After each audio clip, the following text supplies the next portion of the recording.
Agrippa dit à Paul, « Il t'est permis de parler pour ta défense. » Et Paul, ayant étendu la main, se justifia en ces termes. « Je m'estime heureux, roi Agrippa, d'avoir aujourd'hui à me justifier devant toi de toutes les choses dont je suis accusé par les Juifs. Car tu connais parfaitement leurs coutumes et leurs discussions. Je te prie donc de m'écouter avec patience. Ma vie, dès les premiers temps de ma jeunesse, est connue de tous les Juifs, puisqu'elle s'est passée à Jérusalem, au milieu de ma nation.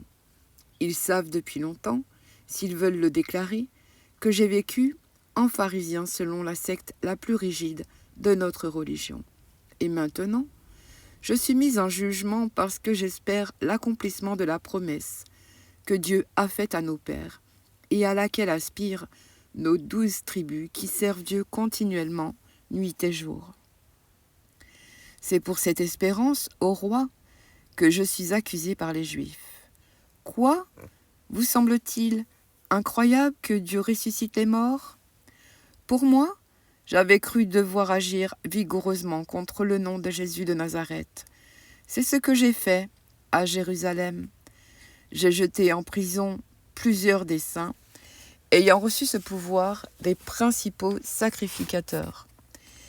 Et quand on les mettait à mort, je joignais mon suffrage à celui des autres. Je les ai souvent châtiés dans toutes les synagogues, et je les forçais à blasphémer.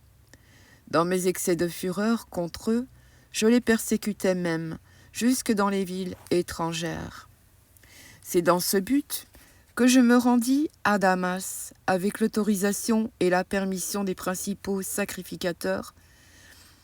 Vers le milieu du jour, ô roi, je vis en chemin resplendir autour de moi et de mes compagnons une lumière venant du ciel, et dont l'éclat surpassait celui du soleil. Nous tombâmes tous par terre, et j'entendis une voix qui me disait en langue hébraïque, « Saul, Saul, pourquoi me persécutes-tu ? Il te serait dur de regimber contre les aiguillons ?» Je répondis, « Qui es-tu, Seigneur ?» Et le Seigneur dit, « Je suis Jésus que tu persécutes. Mais lève-toi et tiens-toi sur tes pieds, car je te suis apparu pour t'établir ministre et témoin des choses que tu as vues et de celles pour lesquelles je t'apparaîtrai. Je t'ai choisi du milieu de ce peuple et du milieu des païens, vers qui je t'envoie, afin que tu leur ouvres les yeux pour qu'ils passent des ténèbres à la lumière et de la puissance de Satan à Dieu, pour qu'ils reçoivent par la foi en moi le pardon des péchés et l'héritage avec les sanctifiés. En conséquence, toi, Agrippa, je n'ai point résisté à la vision céleste, à ceux de Damas d'abord, puis à Jérusalem, dans toute la Judée et chez les païens. J'ai prêché la repentance et la conversion à Dieu, avec la pratique d'œuvres dignes de la repentance. Voilà pourquoi les Juifs se sont saisis de moi dans le temple et ont tâché de me faire périr.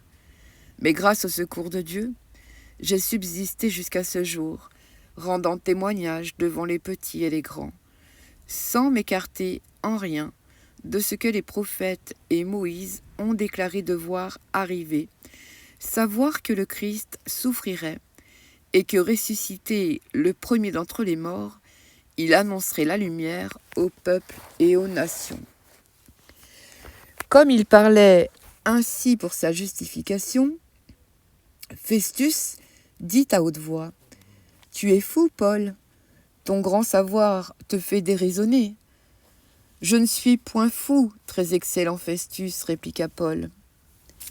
Ce sont au contraire des paroles de vérité et de bon sens que je prononce. Le roi est instruit de ces choses, et je lui en parle librement, car je suis persuadé qu'il n'en ignore aucune, puisque ce n'est pas en cachette qu'elles se sont passées. Crois-tu au prophète, roi Agrippa ? Je sais que tu y crois.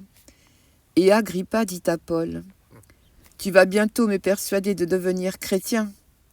Paul répondit, que ce soit bientôt ou que ce soit tard, plaise à Dieu que non seulement toi, mais encore tous ceux qui m'écoutent aujourd'hui, vous deveniez tel que je suis, à l'exception de ces liens.